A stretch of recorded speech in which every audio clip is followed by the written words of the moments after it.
Hey guys, how y'all doing? And welcome to Scott Canada Horsemanship.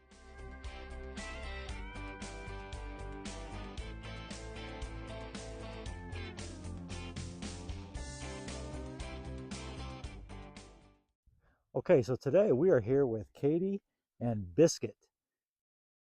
Biscuit is how old? He's 8.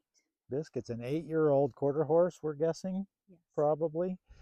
He's gone through some issues, but we're going to go ahead and let Katie tell you a little bit about Biscuit and a little bit about herself. So first about Biscuit, I got him a year and a half ago and did a lot of groundwork with him. And I'm not a trainer, so we watched natural horsemanship tapes and did a lot of work. And I finally started doing little rides with him and a little bit of trotting with him. And he was doing really good. And everyone thought he was just the perfect horse. And I was pushing myself. And then our last ride, it's been about 6 weeks now. He he was going pee, and so he was sprawled out a little bit. And I always lift my bottom up off the saddle, so I was already off balance. And then when he went back into place, he flipped me into tomorrow. So it was a pretty hard landing, and it scared me, and I didn't know if how bad I was hurt. And so immediately I started looking into something else to do with him, to see if we could figure out what went wrong. And with having a healer and another trainer come, pretty quickly we figured out that he had an ulcer and some lingering memories and a little bit of pain. And so we've been working with him for the last month. Biscuit was a rescue that I got at the sanctuary next door. He was rescued off a kill pen trailer in Oklahoma, and was brought to a rescue here, sold to a dude ranch type of a situation, and then sold back at the end of the season. And then I got him. So um, we don't really know too much about his training, his background. I think the first thing that was noted was being on a trailer and going to Texas to the kill pens. So, and a little bit about myself. I am in my 60s now, so landings, I don't bounce anymore, pretty much just flat. But I've spent my whole life doing adventurous things. I did therapeutic riding instruction and river rafting and traveling all over the country, a little bit of stunt work in LA, and just worked on a couple TV series back when the Star Trek series was going on, a couple soap operas, doing some river rafting stuff. And but yeah, and I did a lot of world travel, climbing to base camp Mount Everest, and Russia, Siberia, traveling through Siberia, doing class 5 rivers all over the world. And so I've always had a adventurous type of a spirit, and always horses were in the back of my mind, something that I wanted to do my whole life. And so I'm not really a chicken, but I have become a little bit chicken um, with my horse, and I don't want to be that way. I want to fix it. I want to fix him. I don't want to just sell him off to the next person to deal with whatever's going on with him physically or emotionally. So that's why I got Scott here, and we're working on fixing him so that he doesn't end up back on a kill pen trailer going to, Texas. So we're working on it, and definitely seeing some of his issues and why, and um, trying to help him get him back. Well, that's pretty awesome. Sounds like you've done a lot and had a pretty exciting life.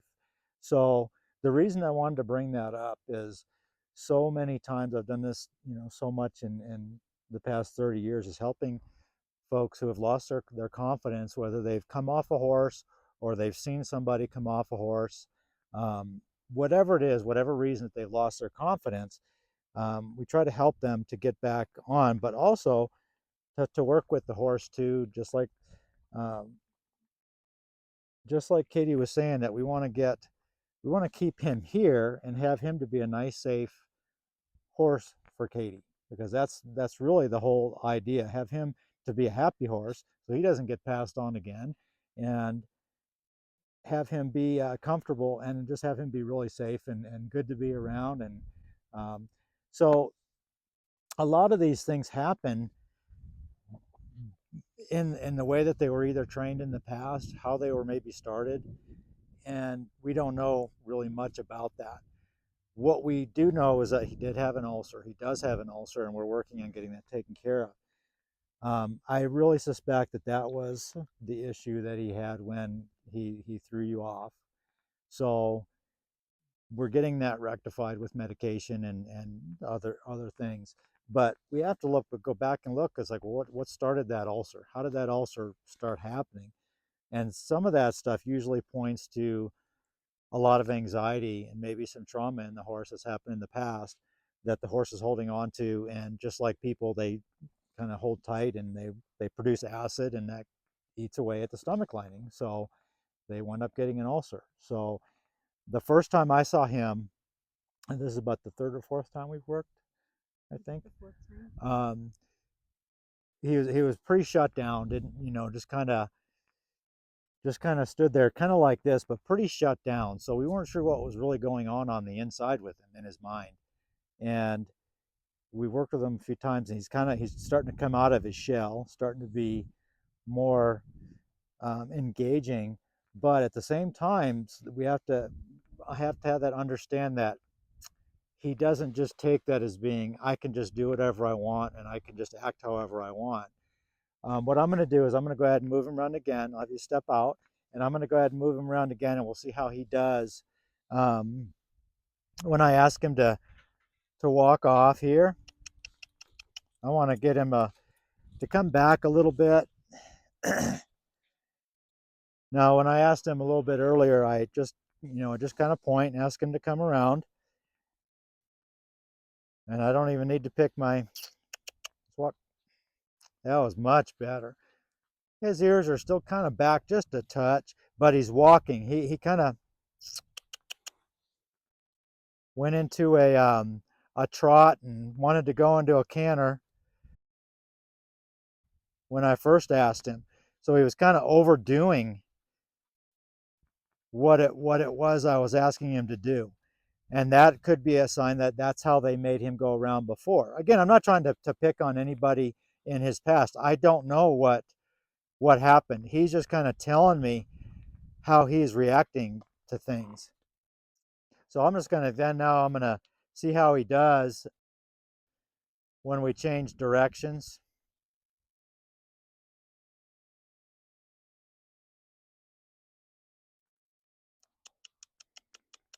I want him to step through that.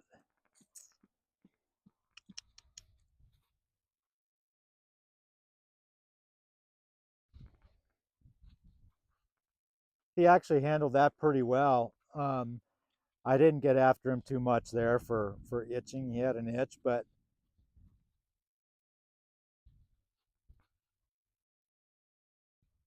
he didn't get too bothered. I just swung that rope just to make him go away from me just a little bit. And I like it. He sped up a little bit, but he didn't go into a canter or a trot, so that was good.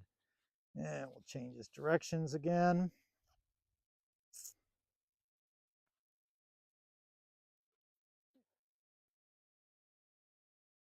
Back to walk, buddy. He misinterpreted the stepping away from me to go into the trot. I didn't ask him to go into that, so I'll wait for him to kind of come back down to a walk.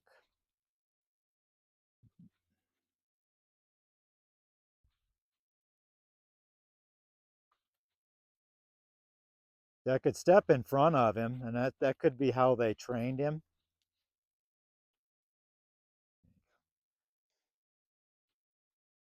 I just want him to just walk because I did not give him a cue to trot.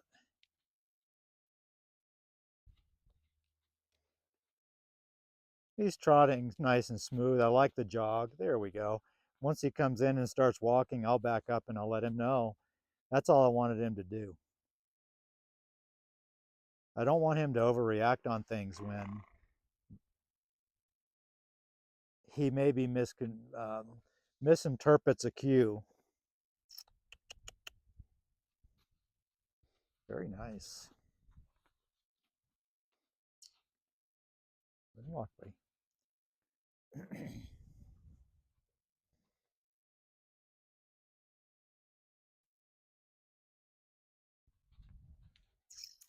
Go ahead and trot.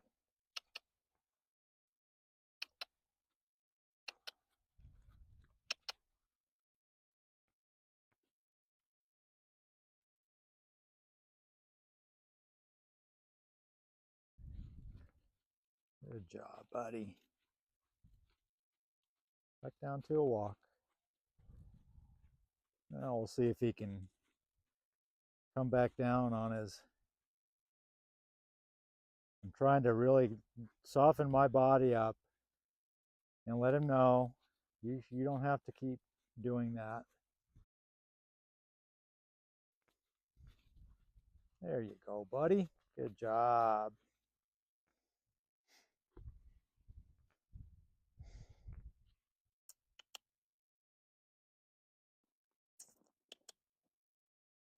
Good, buddy.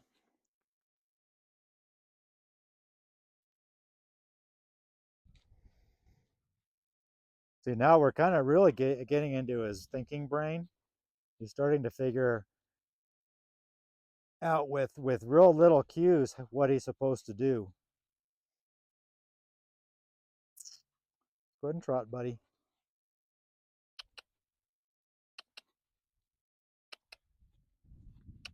There you go.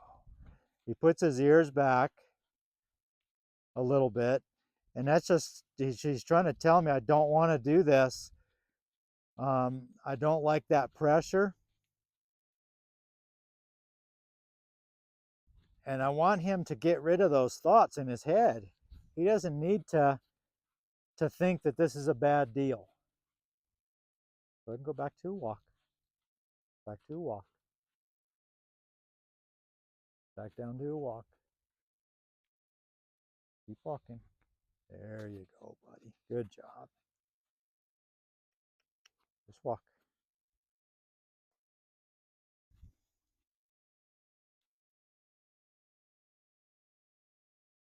Let's change directions.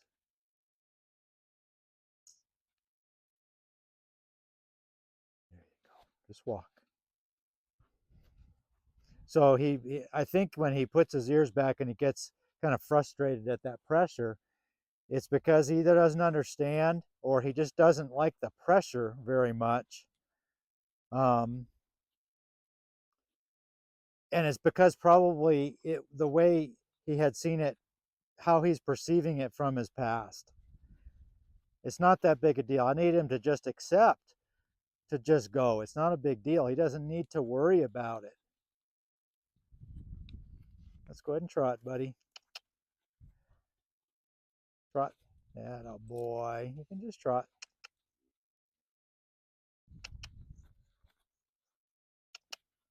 There you go. Just trot, bud. There you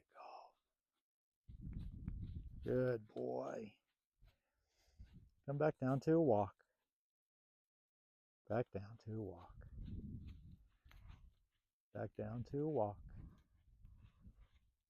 Just walk. There you go. There, it's not pretty yet, but it's a lot better. I'm trying to get him to understand, to listen to what I'm asking him to do, that he doesn't have to be bothered by what we're asking him to do, and if we were to trot him, he'd just want to keep going, and we'd have to use brakes to stop him, right? I'm trying to use the seat basically to stop him right now. So I'm taking the energy off of him, going, the default should be you just walk. If we ask you to move, just walk, unless you're asked to trot or canter. So let's change directions, buddy. That a boy. That was nice. That's he's starting to get pretty. He still has the ears back a little, but he's starting to to have kind of a softer feel to him, let's go ahead and trot, buddy.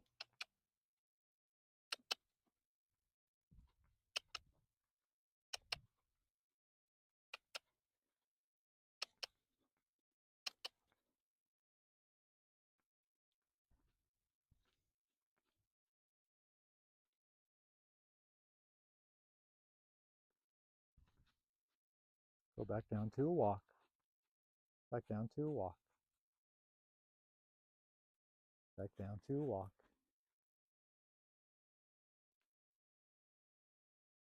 Back down to a walk. There you go, buddy. Good job. Good job, kid.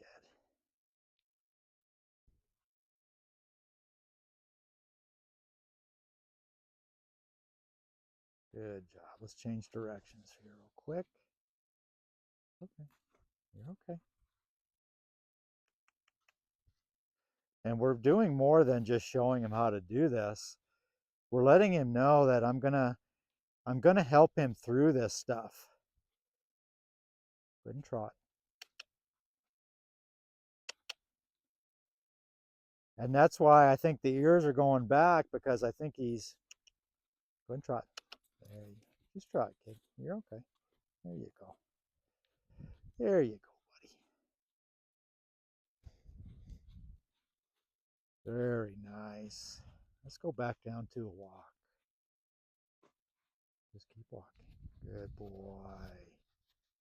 It's again, he comes in a little bit close when he does go to the walk, but that's okay for right now. Yep, keep walking. Keep walking. He's trying to figure these things out. Right now, all I want him to figure out is the difference between a walk and a trot. And to do it and understand that, well, the better he gets at understanding it, go ahead and walk, buddy. The better he gets at understanding it, the more his ears will start to not come back, and he'll start to get rid of those attitude issues about doing it. And this is what, just walk, buddy. This is all we're doing basically here is going from first gear to second gear. So this is his transmission. This is his gear shift. We're not working on a gas pedal yet. Gas pedal is the amount of energy he's putting into whatever gait he's in. So as he's walking, I don't want to have to keep walking, bud. I don't want to have to keep driving him, and I don't want to have to put a lot of pressure on him to get him to trot. If I do, then that means he's going to have a lot of energy when he goes into the trot. Does that make sense? So as he's going around, he's in a walk, like, so he's in first gear right now, and I've got my foot barely on the gas pedal, and I want him just to trot, right? So I'm just going to shift gears, and I'm going to give him a little click. Let's go ahead and trot. And I don't want to use a lot of energy, and that puts him to a nice jog. See how the gas pedal is about the same. The throttle is about the same. He's just in a different gait now. He's in a different gear. Go back down to first. Let's go back down to a walk, kid. Back down to a walk. There you go. Good job, buddy. Good job. Let's go back up to a trot.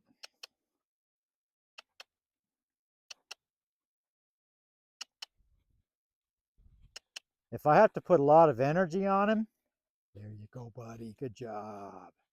Keep going. Keep going. Just trot, bud. Just like this first gear or second gear here. Atta boy. Let's come back down to first. Let's come back down to a walk. Let's come back down to a walk. You're okay. You're okay, kid. Back down to a walk. There you go, buddy. Let's change sides. Let's change directions. I'm getting dizzy going that way. There you go. Let's walk.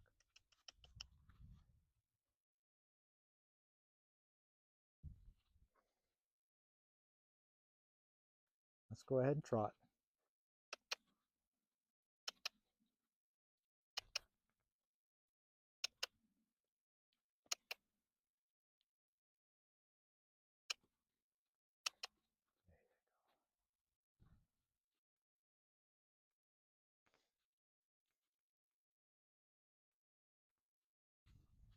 Back down to a walk.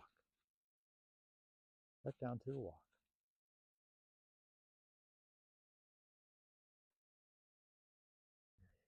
Walk.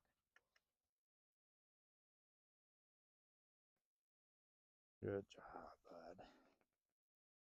Good job. He's not perfect. It's not great, but it's way better. He's not just jumping into and doing things that he thinks he's supposed to do. See, a lot of times when we kind of train them into doing stuff and use their reaction part of the brain, they think they know what they're supposed to do before then because they're not really listening to us.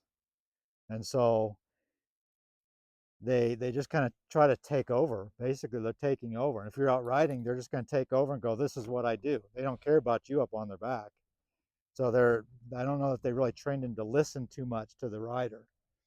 When he was a dude string horse, all they did was follow behind one horse or the other. That's all he needed to do. He didn't have to listen to what the rider told him to do.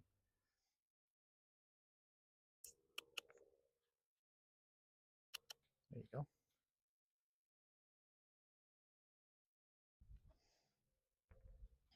And this is just kind of the beginning too of really getting to move his feet where we need him to be. I'll move hindquarters and front ends and things like that, but he really has to learn how to move when we ask him to move, and how much to move. Good walk. How much, at how much energy, and that's going to be gas pedal. That's a whole nother deal. That'll be when when you're riding. How much I want to ride a little bit faster, but I want to stay at a walk. So there's a gas pedal. See, he's increasing his rhythm a little bit. I like to do the gears first because the gas pedal is a little bit tougher. Go ahead and change directions. You're okay. So what? Okay, yeah. What was that? So yeah. So Katie said first we're laying the foundation of what we want them to do, and going into just doing the gas or the gear shift is easier for the horse to pick up because you only got a walk, trot, canter. Basically, you have three things for them to learn and go to be different. How to go from a walk to a trot, back down to a walk, trot to a canter, back down to a trot. um, but the gas pedal is more subtle. That's going to be your rhythm in the saddle. Go ahead and step up, but come on, you're okay. So he gets a little worried here. He starts to lay his ears back and um, gets a little bit worried. Doesn't like that pressure of being kind of pushed. Let's change directions. But I'm giving him time to figure this out. I'm not just going to jerk his head around and force him to come around the other way because I need him to be able to, this is what you're going to want to be doing with him, is moving that front end around. So we're already kind of doing that just by walking. When we change, watch his front end step over. So if I can control all 4 feet and I let him know and he understands what I'm asking him to do, that's what he really needs. Good job. And we'll do a lot of this with him carrying the saddle. Go ahead and trot.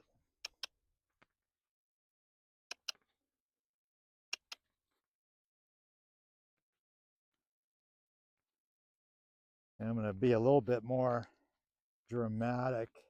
Back down to a walk. Good boy.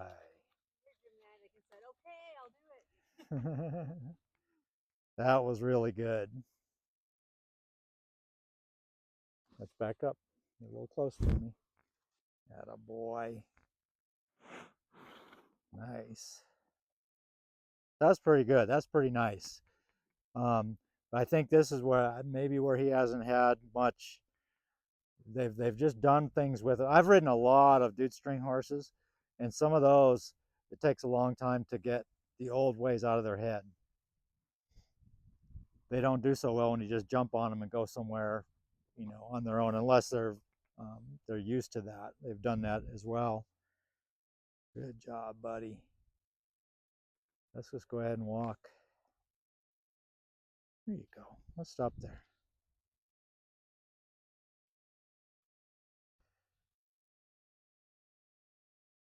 Let's push that hip around. Come on. Let's push that hip. There you go. Good, very good, very good. So we're developing his mind, and what he's supposed to be doing. But at the same time, we're developing a respect that I'm moving his feet. I'm the one doing it, and also that a trust that I'm not going to hurt him. That I'm giving him time to figure these things out, and I really think he likes that. I might come back and let's see what he does here. We'll do some more of this. Much better. Didn't even put his ear back that time.